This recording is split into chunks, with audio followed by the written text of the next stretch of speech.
Hi, I'm Ellen. I'm Tom. And I'm Matt. And you're watching Word of Mouth.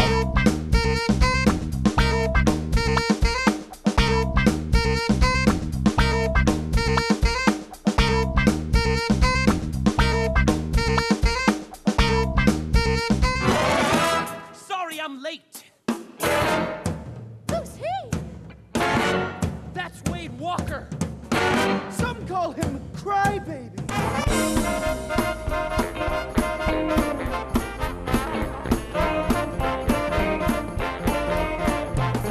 Tonight we saw Crybaby, which is the new musical that's an adaptation of the old, well not so old, but the John Waters movie, also called Crybaby. It takes place in the late 50s in Baltimore, and it's all about the squares versus the drapes.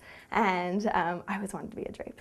Crybaby is essentially like a really twisted, bizarre, strange spoof on like a High School Musical or like a Grease production. The Squares and the Rebels are at odds, but of course the guy in the Rebels falls in love with the girl in the Squares, and then hijinks ensue. The thing about John Waters is that it's important to know that his parents are completely and totally normal, and when two totally normal people have a baby, this is what it ends up like, okay? So he's eccentric, he's into weird things, he just likes to push boundaries, he wants sensationalism. No, I haven't seen a lot of his movies. I'm aware of them, and you know, I know of what he's done.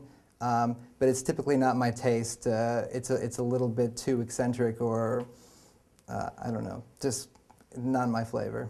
I saw the movie years ago, and I remember almost nothing about the movie. I work with a guy who actually is obsessed with the movie, and like, you know, I mentioned to this friend of mine that I was seeing the movie, and he's like, "Oh, there's this great musical number at the end of the movie, and they don't include it in the musical," and I'm like, I don't remember that. I mean, it's a musical in the movie, so, you know, although they didn't use any of the songs, which I thought was odd. The songs sound very authentic, kind of rockabilly, 50s rock and roll. But I don't know that I actually remember any of the melodies coming out of the show. The songs were uneven. I'd say some of them were totally hilarious. Lenora, who is the crazy girl who's in love with Crybaby. Ali Mozzie did a great job as like the crazy wannabe lover of Crybaby. Her opening song is about being crazy was, oh my God, dying laughing. Yeah, I thought Christopher Hankey was very good playing Baldwin.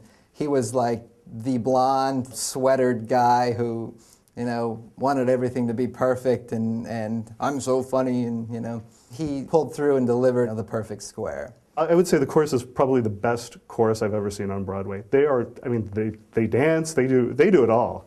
If the whole show was as good as the chorus is, it would be the best show in history. There's some fantastic male dancers in the production, and they're doing like cartwheels, backflips. They're continuously like gyroing their hips, and just it was a little bit over the top for me. I was like, all right. The chick who played Allison, didn't like her. I'd seen Elizabeth Stanley and Company, I think last year on Broadway. She was really good. She's very talented. There's a couple moments where she's like is really digging deep and she hits it really well, but for the most part, she's just completely off. She's whiny, she's irritating, she just, ugh. The rebel guy is played by James Snyder, and that's the Crybaby. He was good. He was pretty strong. Johnny Depp, though, there's something really special about him. Like, you know, it's hard to compare. But I think the problem is that the leads, as good as they are, they're completely eclipsed by the supporting characters and the chorus, which is phenomenal. There was that guy in the denim cutoff. Oh my God, he should totally have been Crybaby. I was like, I didn't even know where Crybaby was on the stage when that guy was on the stage. I was hoping that he would be like an understudy at some point for Crybaby. I don't think he even is. So maybe he can't sing, but if he can sing, you got a calling. You need to be the next Crybaby. I would say that if the show's called Crybaby, then the actor playing Crybaby should probably have the kind of magnetism to really carry the whole show. But he's talented. I mean, he's not untalented. He's really, really good. And Elizabeth Stanley is also really, really good. They're just not, like the show doesn't, the universe does not revolve around them the way the movie revolves around Johnny Depp. I thought both the leads need to be replaced? I wouldn't say that it's a falling down laughing show. You know, I was smiling a few times and I looked around and I saw people around me with pretty big grins on their faces. But there was a few times where I laughed out loud, but it wasn't like, you know, laugh all the way through. I didn't actually laugh until the second act.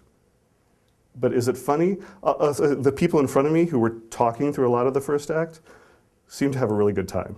So they laughed a lot. Definitely recommend it to people who are big John Waters fans, who like his movies, like his stuff. I think they do a pretty good job of translating it. You're going to get annoyed at little things, but for the most part, you'll like that. And then it's happy, it's upbeat. The lyrics are clever and quirky and funny, and it ends in a really a great number that I think you leave kind of humming it and singing about everything's going to turn out perfect from here on out. I didn't have the same affinity for that movie as I did for Hairspray. And I would say the same thing with the musical. Like, Hairspray the musical was really, really good, and Cry Baby is good. You know, I wouldn't see it again, and I may recommend it to people who are sort of cult movie fans and are into a specific genre, which is John Waters movies, John Waters style comedy, you know, perversion, whatever anyone wants to call it. You know, he's definitely got his own style and his own oddities, and you know, it works for select crowds. To be as diplomatic as, you know, I possibly can here, but you know, I wouldn't strongly recommend it to close friends of mine. Nothing bad.